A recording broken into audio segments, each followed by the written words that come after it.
Hey, before we do anything else, we have to thank our sponsors, Smile Traveller, who have not only sent me to Barbados, which is very lovely, but also decked me out in this extremely fashionable cap. Yeah, no, Smile aren't just good at making George look good, they're also specialists in worldwide sports travel. And this winter, they'll be taking England fans to the Caribbean for an exciting white ball series. I think I have said before, but I have had some amazing experiences with them. I ended up in Gordon Greenwich's house where he cooked for us and served lots of drinks and told us stories about his career and things like that is what they're really, really good at. That's a sort of point of difference. So, I am clearly being paid to say this, but even if I wasn't, I would wholeheartedly endorse them. They're really good people and very reliable. A lot of fun. Well, as part of the trip, you'll get the chance to meet and greet some of those famous West Indies and some England cricketers of yesteryear at some private events. You'll stay in the comfort of carefully selected hotels. All of your travel will be taken care of, and there'll be dedicated tour managers to ensure everything runs smoothly. So you've got nothing to worry about. And I think there's a link under the video where you'll be able to click on it and get deals. And maybe even get a hat a little bit like this. That's the dream. Hello and welcome to another Ask George, where it's been a bad day at the Kensington Oval office for England. We should probably explain that noise in the background straight away, shouldn't we? Should do, yeah. I thought birds, apparently not. Yeah, no, well, I can see why you would. They're little frogs, and they're incredibly noisy. And they say that if you're here long enough, you don't notice them anymore. But if you're just here for a week and you've got a bit of jet lag, you end up shouting at this little bugger at 4 o'clock in the morning just to keep it down for a minute. Great local characters. All right, well, from frogs to cricket, let's get into it. First up, we've got... I see what you did there. Simon Best. Have England been let down by poor selection and bad captaincy? Australia played very well. They really did. And that's a huge factor. I also thought that some of England's cricket was poor. So I thought, Mott Wood's first over. That's not about tactics, not about select well. For a short leg side boundary, he bowled on the legs. It was a poor over. Adil Sheikh didn't have his best day. So partly they didn't execute the skills they had. And partly, yeah, I think some of the selection and tactics were poor. I think they made a mistake not to pick Topley, and I did say that before, so I'm not being wise after the event. And I thought the punch with Jacks clearly didn't work. But I think there are probably other questions on that, aren't there? I think that it was a very bad day for the captain and coach for a few reasons, not least that Jonathan Trott and Afghanistan had a very good day previously. Matthew Mott's under a lot of pressure.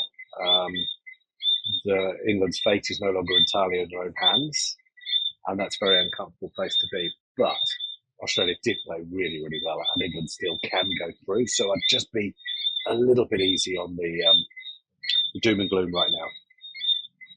Yeah, you touched on Jack's there, so let's skip to that one next. Who is Jack asks, which analyst are we blaming for coming up with the grand idea of opening the bowling with Will Jacks? No, you've got to blame the captain for that, and he said that himself. He had a punt at the moment, so Moeen Ali bowled a good first over, and Butler thought, do you know what? I'll have a go with Jacks here. So it was spontaneous. Jacks did do it in one game in the IPL, didn't he? He got head out. A few weeks ago, doing something quite similar. I think that was the first over rather than the second.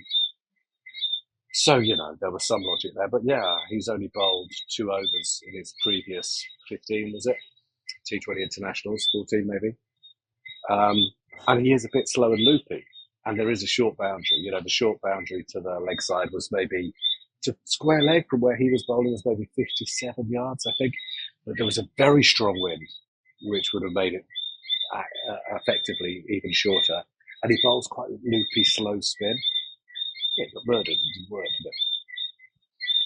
Well, let's stick with the theme of boundaries there then. Chris Mann says, thick outside edge goes flying for 6 over third man. Are the boundaries too small? I mean, I don't think so. I mean, I think it's exciting when you feel that you're close to the action. And although that did happen, yeah, I don't know, the face was open slightly, wasn't it? Um, I would think you would not be crediting the batters for some of the skill they have, you know. So there's huge power, there's huge bat speed, and there's huge skill. So it's not just about a thick edge going for six. Are the boundaries too small? I don't know. They're the same for both sides, and they're not going to change at this stage, are they? They're not going to build new grounds. They're not going to take out seats. So that's the game we have. Personally, I really like feeling close to the action, and that sense of, I don't know, being part of it. Taunton, you know, is the ground where I grew up watching cricket, really. So all I would say, and I don't mean this flippantly, someone is going to die from in the crowd being hit by a ball. It seems to be inevitable. I don't know what you do about it. You know, it'd be a tragedy. People have to keep their eyes on the ball. They go incredibly fast and hard. And that is, but what are you going to do? I mean, what can we do about that? Everyone going to wear helmets? I think everyone's just got to keep their eye on the ball and be really aware of it. But no, in terms of the cricketing side of that question, I quite like that there are lots of sixes. There are already 13 in the Australian innings, to put in perspective, and I think 8 in England. Okay, back to the England bowlers now. Chris Evans, are England just pace obsessed? It seems strange not to have Topley bowling in these conditions.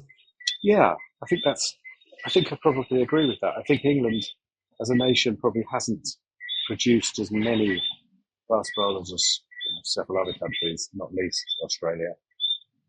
And we have become a wee bit carried away by the fact that there are two, very quick bowlers available to England right now, probably more actually. But these two are, Archer and Wood, are very quick. But pace is only one asset, isn't it? I mean, Wood's obviously a super cricketer and definitely not meaning to have a go at him. His second and third overs today were much better. But I was surprised they didn't play Topley. His variation, the fact that he's left arm, the fact that he swings the ball early, the fact that he's got quite a lot of variations and changes, his height, his record against left-handers, I thought made that a surprising decision.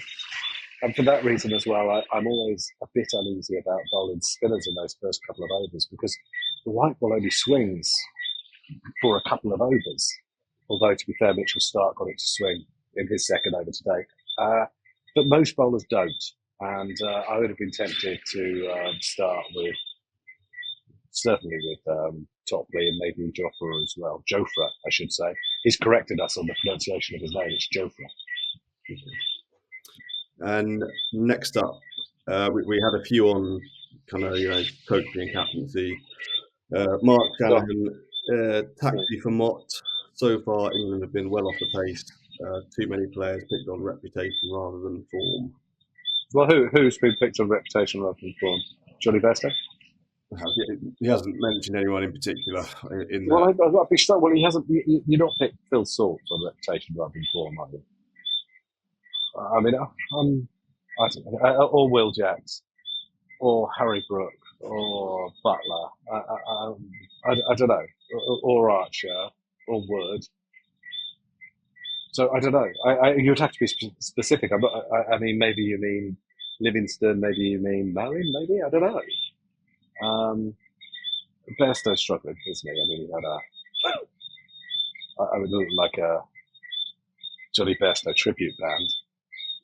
It was like a Johnny Bairstow impersonator out there. I mean, he had a rough day. I guess if you play enough cricket, you're going to have a rough day. But, geez, he had a rough day. Briefly, in a fallow period of my cricket journalism career, I was going the direction of. I was a very unsuccessful musician. Do you know this, Owen? And I was going into the tribute band game, and the band was going to be called Rob Dylan, a Bob Dylan tribute band. That's how few skills I have at my disposal. If I hadn't been a cricket journalist, that was one of the fallbacks. Anyway, it was like a Johnny Bairstow tribute act was out there today, and it didn't look like the real thing at all. And I think, to be fair, he is under pressure for his place now. It was that bad a performance. Can we assume the band didn't get off the ground then if it was going to be called rather than was called? Well, I'm quite busy doing this at the moment, but who knows what's next? I mean, there is already one very old and wrinkly fella out there on the road playing Bob Dylan songs, and that's Bob Dylan. I'm not sure it needs another. Is there enough room for two old fellas who could barely sing? I'm not sure. Yeah, well, I assume the viewers will want to know whether what the role in the band you were. You know, lead singer, axeman, drums. What are we talking? I'd play the Bob part. You've got a lot of nerve to ask me that question. That's a very, very niche reference, which only very bizarre Bob Dylan cricket crossover people are going to get. But anyway, hello to them. There's got to be some watching, I'm sure.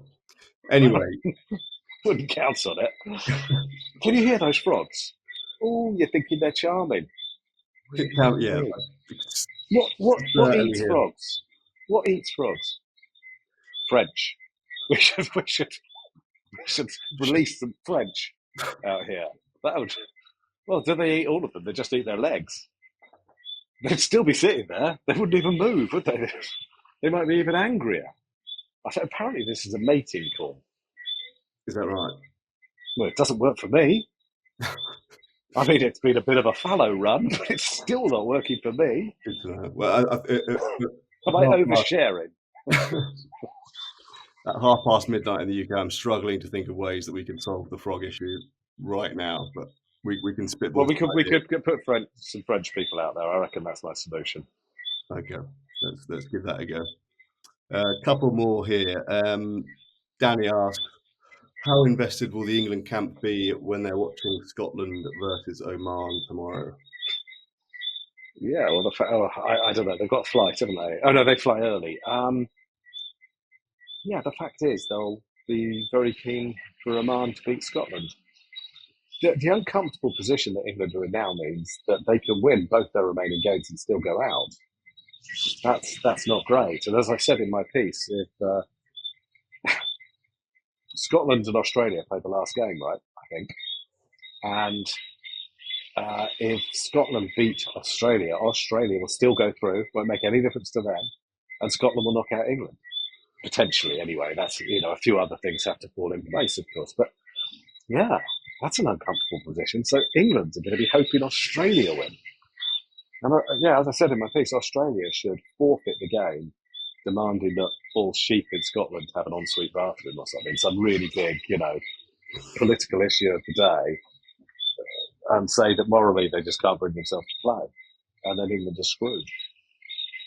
England are reliant on the goodwill of Australians. Yeah, not a position they want to be in. I've had to make the frog shut up. Did you hear? They had a moment though. They've realised the permutations. Yeah, I think so.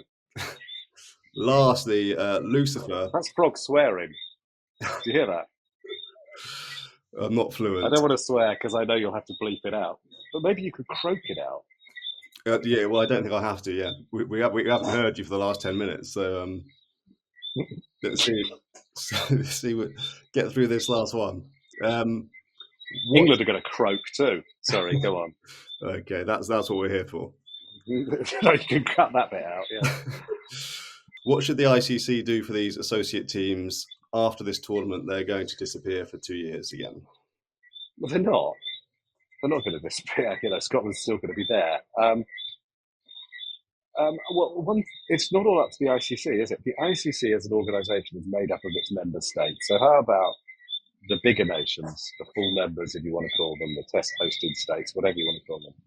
How about they show some public spirit? How about they play some series against some of these sides? I know the schedule's full, but I don't know how many more tests we need between England and India. I mean, there's a lot. You're never more than a few minutes away from them, are you? And I think that one of the ideas I think I suggested in my piece yesterday, or whatever it was a four nations, for example, involving Scotland, Ireland, maybe the Netherlands.